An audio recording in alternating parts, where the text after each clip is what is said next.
ઝાલોદ આમ આદમી પાર્ટીએ કાર્યાલય ખાતે આમ આદમી પાર્ટી નેતાઓની હાજરીમાં ઝાલોદ પાલિકા ચૂંટણી ઉમેદવારોની સેન્સ કામગીરી હાથ ધરાઈ।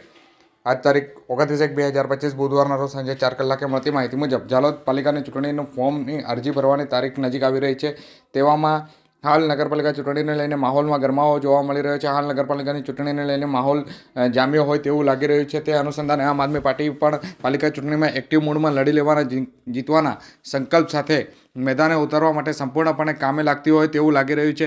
આજરોજ આમ આદમી પાર્ટીની મિટિંગ ઝાલોદ વિધાનસભા પ્રમુખ અનિલભાઈ ગરાસિયાના કાર્યાલય ખાતે યોજવામાં આવી હતી, જેમાં આમ આદમી પાર્ટી પ્રમુખે જણાવ્યું હતું કે આવનાર નગરપાલિકા અને પેટા ચૂંટણીના ઉમેદવારોની પસંદગીને લઈને ચર્ચા કરવામાં આવી રહી છે। હાલ લગભગ દરેક વોર્ડમાંથી ઉમેદવારી માટેના અરજી ફોર્મો પાર્ટીના જવાબદાર લોકો પાસેથી આવી ચૂક્યા છે અને ટૂંક સમયમાં તમામ વોર્ડના ઉમેદવારોના નામ ડિક્લેરેશન કરવામાં આવશે અને હજી પણ ઉમેદવારી કરવા ઉત્સુક ઉમેદવારોના અરજી ફોર્મ સ્વીકારી અને જનસંપર્ક કરવા જણાવવામાં આવ્યું હતું। આ મિટિંગમાં દાહોદ જિલ્લા પ્રમુખ રાકેશ બારિયા, પ્રભારી અલ્પેશભાઈ ચારેલ અને સહપ્રભારી ઇકબાલભાઈ સાથે મહિલા જિલ્લા પ્રમુખ શ્રુતિબેન, શહેર પ્રમુખ કનુભાઈ બારિયા સહિત કાર્યકર્તાઓ સહિત ઉમેદવારી માટે આવેલા લોકો મોટી સંખ્યામાં હાજર રહ્યા હતા।